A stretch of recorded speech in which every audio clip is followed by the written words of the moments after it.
Bonjour à tous, bonjour à vous tous qui nous suivez à travers le net. Soyez les bienvenus. Oui, nous sommes effectivement dans cette semaine qui arrive et qui arrive à grands pas.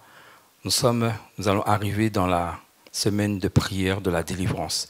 Et combien, en tant qu'enfant du Seigneur, ou même si tu ne connais pas encore le Seigneur, tu as besoin d'une délivrance, tu as besoin justement de connaître et de t'approcher du Seigneur. Parce que nous savons ce qui peut, comme l'a dit l'assistante pastorale Sylvia, oui, il y a des traits, il y a des caractères qui font que nous ne sommes pas délivrés. Et nous avons besoin de délivrance pour que nous puissions avancer dans notre vie. Cela est nécessaire et important. Donc, le titre de mon message en ce matin, une vie circoncis pour ma délivrance. Oui, nous avons besoin d'être circoncis. Circoncis dans notre cœur, circoncis dans notre âme et dans notre esprit. Cela est nécessaire pour que nous puissions avancer. Parce que Dieu a quelque chose pour chacun de nous. Dieu a mis en place quelque chose, une délivrance pour toi. Il a mis la gloire de son Saint-Nom pour toi, pour que tu puisses avancer. Que ce soit dans ta famille, professionnellement, autour de toi, tu as besoin de cette délivrance. Tu as besoin de voir des choses que le Seigneur a besoin de te faire connaître. Oui, il y a des éléments qui se sont attachés dans notre vie, des choses du passé. Et le Seigneur a besoin de nous délivrer de tout cela. Cela ne convient pas pour que nous puissions marcher avec. Au contraire, il faut que tu puisses comprendre maintenant qu'il est grand temps pour toi de marcher véritablement en nouveauté de vie, en nouveauté pour la gloire de ton Seigneur, pour la gloire de ton roi. Même comme je l'ai dit tout à l'heure, même si tu connais le Seigneur, ou tu ne connais pas le Seigneur, tu ne sais pas qui il est, pourquoi tu es là sur cette terre, quelle est ta destinée, le Seigneur a besoin de te faire connaître son message. Il a besoin de te faire connaître ce qu'il a pour toi de précieux. Oui, parce que si nous marchions avec justement ces éléments qui nous contraignent, qui nous empêchent d'avancer, eh bien nous n'allons pas voir la gloire de Dieu. Nous n'allons pas voir le cheminement que le Seigneur veut faire pour nous. Oui, nous avons besoin d'une reconstruction. Nous avons besoin d'un rétablissement. Nous avons besoin d'une régénération, d'un relèvement sur le plan spirituel, mais aussi sur le plan matériel. Parce que le Seigneur nous aime. Il veut nous voir grandir. Il veut nous voir s'épanouir. Il veut qu'on puisse être épanouis pour que nous puissions voir sa magnificence. Et mon premier propos, mon premier verset se trouve dans le livre de Colossiens. Colossiens chapitre 2 au verset 10 à 12. Colossiens 2, verset 10 à 12. Vous avez tout pleinement en lui, qui est le chef de toute domination et de toute autorité. Et c'est en lui que vous avez été circoncis d'une circoncision que la main n'a pas faite, mais de la circoncision de Christ, qui consiste dans le dépouillement du corps de la chair, ayant été ensevelis avec lui par le baptême, vous êtes aussi ressuscités en lui et avec lui, par la foi en la puissance de Dieu qui l'a ressuscité des morts. Oui. Donc quand nous lisons le premier verset, il est le chef de toute domination et de toute autorité. Il y a des autorités qui ont dominé sur toi. Il y a des dominations qui ont été dominées sur toi. Et c'est là peut-être, et c'est là en tous les cas, que le Seigneur veut te faire voir qu'il veut mettre une délivrance dans tout cela. Il y a un ménage à faire. Il faut comprendre que c'est toute cette domination qui réside en toi ou qui se manifeste et qui prennent autorité sur toi. Eh bien, ce sont des choses qui ont été faites, qui ont été tracées, qui ont été positionnées contre toi ou sur ta famille, pour que justement tu ne puisses pas avancer, pour que tu ne puisses pas croître comme le Seigneur veut que tu le veuilles. Il faut que tu puisses comprendre que s'il y a des oppositions dans ta propre vie, comme nous l'a dit l'assistante pastorale Sylvia, eh bien ces autorités-là ont besoin d'être enlevées, d'être retirées. Et justement, tu as besoin de cette délivrance. Cette délivrance qui va nettoyer. Tu as été, comment dire, emprisonné dans des méfaits. Tu as été emprisonné par rapport peut-être à la sorcellerie. Tu as été emprisonné par des choses qui ont été faites sur ta vie. Et le Seigneur a besoin justement de te délivrer. Des fois, quand tu marches, si par exemple tu es marié, tu ne comprends pas pourquoi telle situation se fait. Pourquoi il y a la colère. Pourquoi entre l'homme et la femme, eh bien, il y a de la haine, il y a de la médisance. Tout cela eh bien, entraîne justement des désaccords. Et tu ne peux pas toi-même eh bien, avancer comme le Seigneur veut que tu avances avec ton mari ou avec ta femme ou bien même avec tes enfants. Eh bien, tu as besoin justement de cette délivrance. Et cette délivrance ne peut se faire et ne peut que s'opérer que par la présence de Christ. L'homme, moi-même, ou ton voisinage ne peut pas te délivrer. Ils vont peut-être te donner des conseils, mais tu as besoin d'un appui, pas d'un appui matériel, mais tu as besoin d'un appui spirituel. Et c'est là que la convergence que tu dois avoir avec ton Dieu doit se faire maintenant. Tu ne peux pas repousser. Tu ne peux pas justement repousser toutes ces oppressions qui arrivent sur toi par rapport justement à d'autres personnes. Non, la présence de Dieu pour toi est nécessaire. Tu as besoin de cette délivrance pour pouvoir te délivrer. Souvent, nous marchons et nous ne comprenons pas ce qui arrive dans notre propre vie. Et le Seigneur a besoin justement de marcher avec toi. Il nous a dit qu'il a besoin de nettoyer, de circoncire. La circoncision, eh bien, elle viendra aussi de ton cœur. Parce qu'il y a des choses qui sont arrivées dans ta vie, comme je l'ai dit, qui empêchent justement à l'épanouissement de ton cœur de se développer. Il y a des mauvaises racines qui ont pris forme, qui ont formé un cramoisi en toi. Et tu as besoin de changer, d'avoir un changement nouveau, de marcher maintenant dans les traces de ton Seigneur Jésus-Christ de Nazareth. Il a besoin de toi. Je regardais, comme vous tous vous avez pu le constater, aux États-Unis, nous avons eu l'élection de Joe Biden.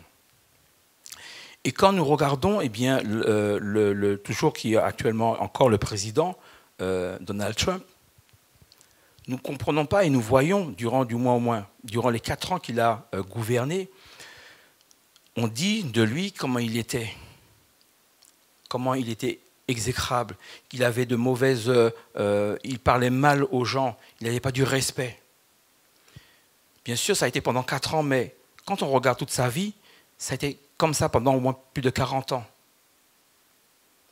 Je veux simplement attirer ton attention que s'il est comme ça, ou si toi-même tu as un vécu comme ça, c'est que, en quelque part, à un moment donné de ta vie, il y a eu un déclic, un enclenchement, qui a fait que il y a une domination, il y a eu une autorité qui s'est faite sur toi. Et tu as besoin de cette délivrance. Tu as besoin d'ouvrir ton cœur, d'ouvrir ton esprit, d'ouvrir ton âme à ce que le Seigneur a à te dire. Le Seigneur ne veut pas que nous soyons comme ça, que nous ayons de la haine vis-à-vis de notre prochain, que nous ayons de la colère, que nous manifestions des œuvres mortes. Parce que ces œuvres vont te suivre et il y aura des conséquences dans le monde spirituel. Donc Dieu veut que tu puisses te confier à lui, que tu puisses tourner un regard à lui, que tu puisses véritablement déposer à ses pieds tout ce remords, tout ce qui t'accable, tout ce qui te pèse. Et c'est parce que c'est à la croix, justement. C'est à la croix que tu peux déposer tous tes problèmes, tous tes soucis, pour que toi-même tu puisses obtenir ta délivrance, que toi-même tu puisses être circoncis de ton cœur.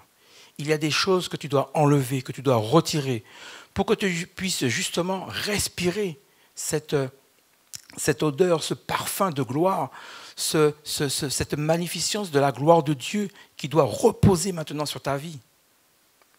Donc ne regarde pas à ton passé, mais regarde à ce que Dieu veut faire maintenant pour toi.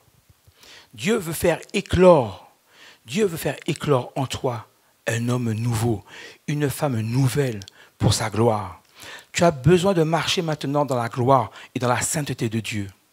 À manifester maintenant, non les œuvres mortes, mais à manifester maintenant le fruit de l'esprit, qui sont la patience, la bonté, la générosité. Pour que ton cœur, pour ce qui est renfermé dans ton cœur, bien puisse respirer la joie, la tranquillité, la paix. Tu ne peux plus maintenant marcher comme tu le marchais auparavant. Non, il faut que tu puisses marcher maintenant devant et non derrière. Parce que tu sais que les choses du passé vont au contraire t'enliser, te mettre toujours en arrière et tu ne vas pas pouvoir avancer. Parce que le Seigneur a besoin de te montrer les choses.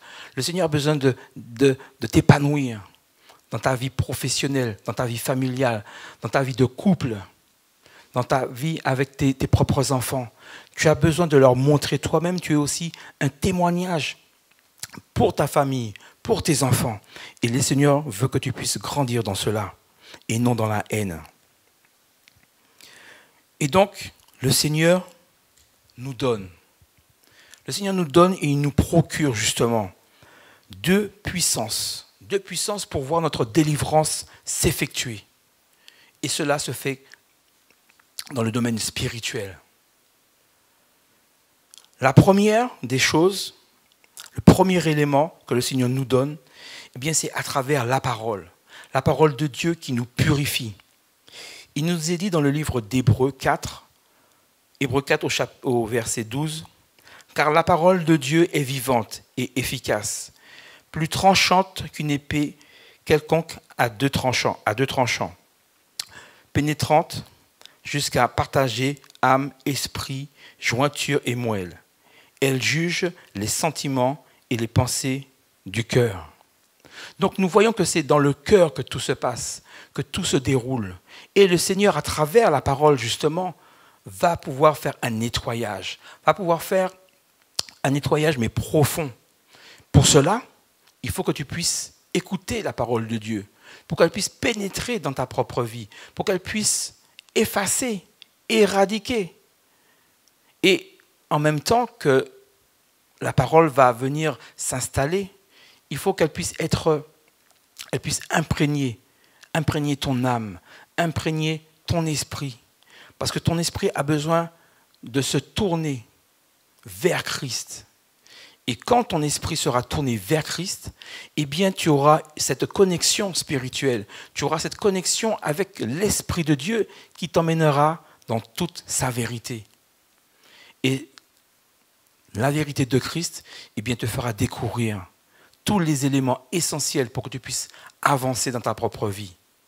Avancer pour sa gloire, avancer pour la sainteté de notre roi. Oui, par la parole de Dieu, eh bien, tu vas recevoir justement cette conversion parce qu'elle va te faire comprendre ce que Dieu est pour toi, ce que le Seigneur attend de toi. Le Seigneur ne t'a pas positionné justement à manifester les œuvres de la chair. Ça veut dire que tu dois répondre du tac au tac. On t'a parlé mal, eh bien tu vas injurier, tu vas envoyer des WhatsApp, tu vas envoyer des tweets, que sais-je. Tu vas utiliser tous les réseaux sociaux pour manifester ta colère, ta haine. Eh bien au contraire, quand tu vas recevoir justement la parole de Dieu qui va te laver, qui va te nettoyer, qui va te purifier justement de tous ces maux, eh bien tu vas pouvoir avoir cette connexion avec l'Esprit de Dieu. Et cette connexion, eh bien, elle va te faire tenir. Et la corde à 3 fils, justement, dont tu as besoin, eh bien, ce sera ta personne, Christ et l'Esprit de Dieu, qui va être, une tresse, qui va former une tresse. Et cette tresse va être une liaison pour toi, pour la gloire de ton Dieu. Et tu verras que toutes les circonstances de ton passé, eh bien, elles n'auront pas appui, elles ne vont pas se faire, elles ne vont pas se créer. Pourquoi ? Parce que tu t'auras tu t'auras positionné justement pour la gloire de Dieu, pour que tu puisses être justement planté près de ce courant d'eau où qui va jaillir une source nouvelle. Eh bien, cette source nouvelle va être la parole de Dieu qui va rafraîchir ton âme, qui va rafraîchir ton cœur, qui va rafraîchir ton esprit. Tu auras d'autres pensées que le mal, que la haine. Et nous en avons tant besoin en ces jours. Oui, il y a le Covid. Il ne faut pas que le Covid vienne empiéter sur ta marche. Il faut que tu puisses grandir maintenant, pour que tu puisses voir la gloire de Dieu. Et ainsi, tu pourras prier pour tous ceux qui sont malades, pour tous ceux qui ont besoin de prière également. Donc, l'Esprit de Dieu, à travers la parole de Dieu, va te nettoyer, va te laver, et tu pourras ainsi avancer. Donc, nous avons vu, premièrement, la parole de Dieu. La parole de Dieu qui purifie l'âme, l'esprit et le corps. Et aussi, bien sûr, le cœur. Et notre deuxième élément, le deuxième élément qui va pouvoir t'aider à grandir, à pouvoir t'épanouir et à pouvoir voir la gloire de Dieu dans ta propre vie pour que tu puisses obtenir justement cette délivrance, eh bien, c'est le sang de Christ. Oui, le sang de Christ purifie. Le sang de Christ sanctifie. Le sang de Christ, eh bien, il te lave, il te nettoie.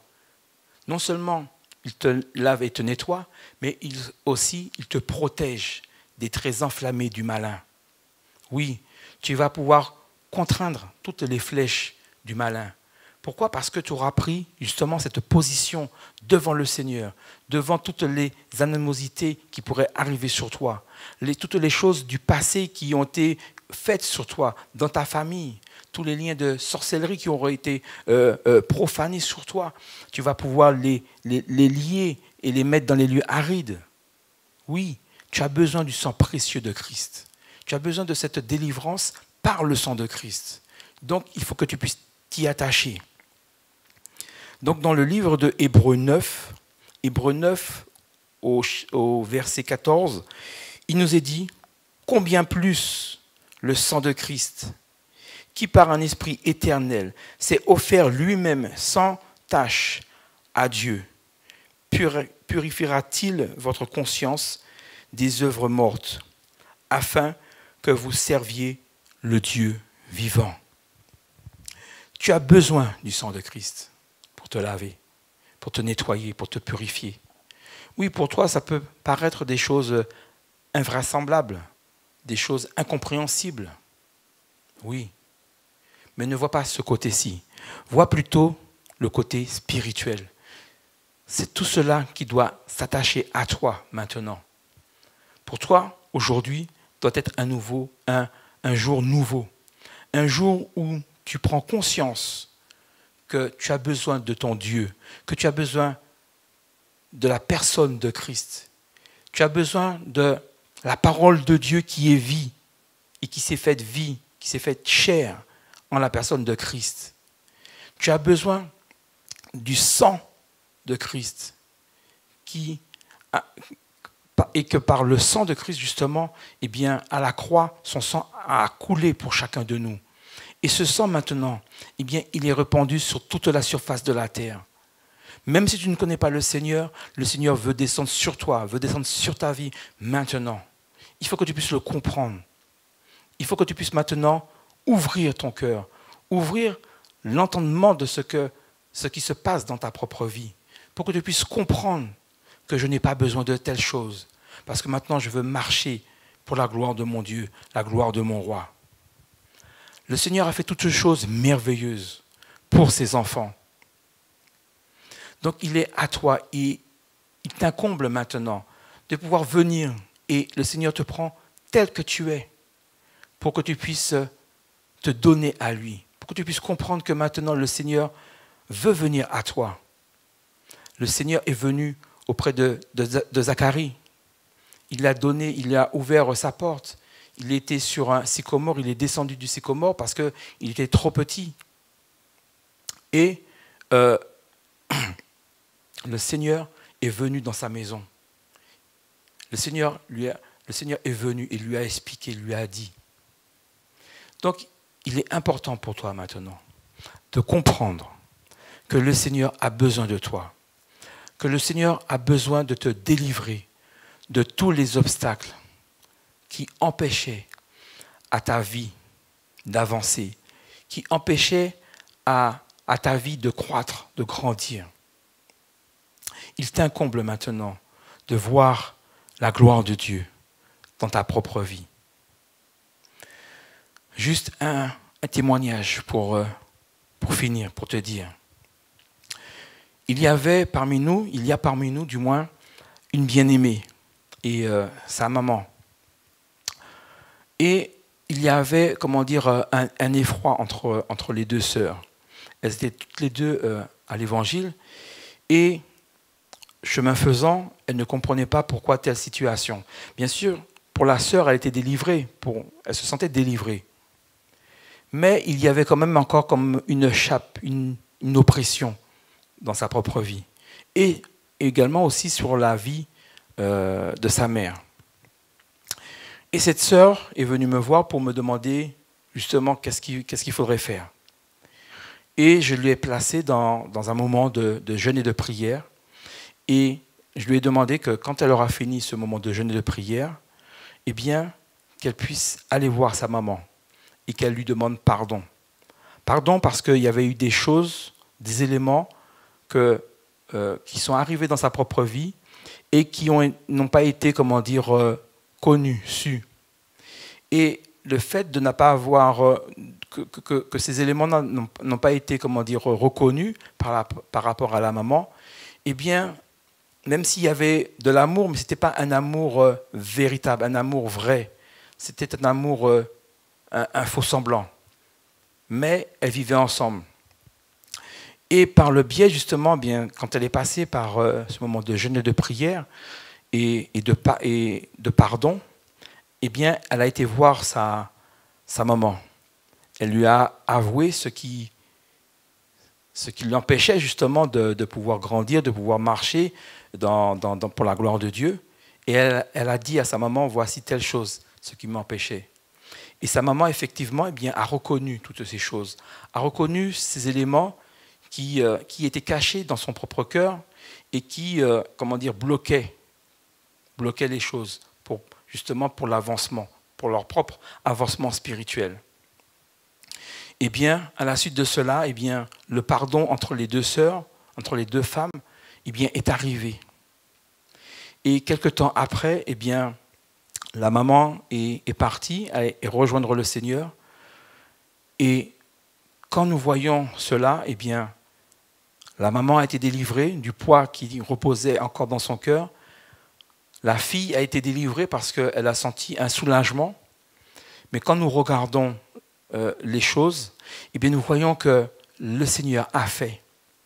Et que par le pardon, eh bien, il y a eu cette délivrance. Il y a eu ce détachement, justement, où l'ennemi, justement, nous tient dans des oppressions, nous tient sous cette autorité qui n'est pas à la gloire de Dieu. Et donc, par le pardon aussi, eh bien, tu pourras obtenir ta délivrance. Par le pardon, tu vas pouvoir obtenir ce que le Seigneur veut te faire voir, là où le Seigneur veut te faire grandir, pour que justement ton cœur puisse être lavé, être purifié par son sang précieux. Donc n'oublie pas, le sang de Christ, tu as besoin du sang du Christ pour te laver, te purifier. Tu as besoin de la parole de Dieu qui va te purifier parce que tu vas pouvoir engendrer, tu vas pouvoir manger la parole de Dieu. Et la parole va pouvoir laver, cicatriser. La parole de Dieu va pouvoir nettoyer. Et il y aura aussi, après, par la délivrance, eh bien, tu pourras utiliser aussi le pardon. Parce que tu vas obtenir la gloire du Seigneur. Tu vas pouvoir obtenir véritablement un dégagement. Tu vas être libéré de tout poids sur ta propre vie. Et toi-même, tu verras aussi que sur la génération qui va arriver, ta génération, sur tes enfants, sur tes petits-enfants, eh bien, tu vas voir comment les choses vont se déclarer, vont se manifester. Et tu en as besoin. Et nous en avons besoin. Alors, si tu es d'accord avec moi, après ces quelques mots, ces quelques paroles que j'ai pu vous donner, eh bien, si tu es d'accord avec moi, je vais te demander là où tu es de pouvoir te lever. Te lever tout simplement pour remettre ce main dans les mains du Seigneur et que tu puisses obtenir ta délivrance parce que tu en as besoin. Seigneur, mon Dieu, mon roi, je te rends grâce, Seigneur, parce que tu es celui, Père éternel. Tu vois et tu connais, Seigneur Dieu, tous tes enfants, Seigneur. Et de ceux, ô Père éternel, qui ne te connaissent pas, Seigneur, tu sauras encore faire, tu sauras encore délivrer, tu sauras encore, Père éternel, retirer, Seigneur Dieu Tout-Puissant, tous ceux qui ne te glorifient pas, Seigneur Dieu, dans le cœur de tes enfants, Seigneur. Merci, ô mon Dieu, mon roi, de ce que tu vas agir. Oh, merci, tendre Père éternel, de ce que tu vas retirer, Seigneur, mon Dieu, mon roi, tout ce qui empêche, Seigneur mon Dieu, mon roi, l'accroissement, Seigneur Dieu, de tes enfants, Seigneur. Combien, ô Seigneur mon Dieu, mon roi, ils ont besoin de rentrer, Père, dans cette délivrance maintenant, Seigneur. Être délivrés, Seigneur Dieu, de toute oppression, Seigneur Dieu, de toute manifestation, Seigneur Dieu, qui s'opère sur eux et dans leur vie, Seigneur. Ô Jésus, tu es le Dieu de gloire, tu es le Dieu tout-puissant, Père. Pose ta main là où tu es, Seigneur Dieu. Pose ta main, Seigneur Dieu, sur chaque bien-aimé, Seigneur Dieu. Et agis et glorifie ton Saint-Nom. Père, manifeste ta grandeur et ta puissance, Seigneur, mon Dieu, mon roi. Ô Jésus, enveloppe et entoure, Seigneur, mon Dieu, mon roi, de ton sang précieux, Seigneur. Entoure ton Père éternel de ton adoration, de ta louange, Seigneur Dieu. Tes enfants, Seigneur, parce qu'ils ont besoin de toi, Seigneur. Ô Jésus, merci, Seigneur Dieu, de ce que tu opères, Seigneur Dieu. Cette délivrance, Seigneur Dieu. Merci encore, Seigneur Dieu, de ce que tu les laisses agir, Seigneur Dieu, au plus profond de leur cœur, tendre Père éternel. Glorifie ton nom, manifeste-toi, Seigneur, parce que tu es l'éternel Dieu des armées. Tu es celui, Seigneur mon Dieu, moi, qui répare, qui guérit les cœurs, Seigneur Dieu, brisés, Seigneur. Tu guéris, tendre Père éternel, toute la famille, Seigneur. Tu as besoin de mettre la consolation, Seigneur Dieu. Tu as besoin de rétablir, Seigneur mon Dieu, moi, ta royauté, Seigneur Dieu, sur chaque famille, Seigneur. Alors merci, Seigneur Dieu, pour l'opération de délivrance que tu mets, Seigneur mon Dieu, moi, sur chaque famille, Seigneur Dieu. Père éternel, étends tes mains, Seigneur Dieu Tout-Puissant, sur toute la Martinique, sur toute la Caraïbe, Seigneur Dieu. Père éternel, envoie ton Esprit Saint, Seigneur, et que ton Esprit Saint, Seigneur Dieu, nettoie, lave, Seigneur mon Dieu, mon roi, circoncis, Seigneur Dieu, les cœurs, Père éternel. Agis, Seigneur Dieu, et pense, Seigneur Dieu, pense, Seigneur Dieu. Pose-toi ta main, Seigneur Dieu, que par ton Esprit Saint, Seigneur Dieu, tu puisses écouter les cœurs, Seigneur Dieu, et que les voix, Seigneur mon Dieu, mon roi, arrivent jusqu'à toi, Seigneur. Père, merci, Seigneur Dieu, pour la puissance de ton nom. Merci, Seigneur Dieu, de ce que tu vas agir. Merci de ce que d'ores et déjà, Seigneur Dieu, tu agis puissamment, Seigneur Dieu. À toi, toute gloire, honneur, puissance et majesté, Seigneur. Te disons merci, Seigneur Dieu, pour ce que tu opères et pour ce que tu fais, Seigneur Dieu, dans cette semaine, Seigneur Dieu, qui arrive et dans les jours à venir, tendre Père éternel. Nous t'avons prié et rendu grâce, Seigneur Dieu, dans le puissant et glorieux de ton Saint-Fils Jésus. Nous te donnons tous, Père éternel. Amen.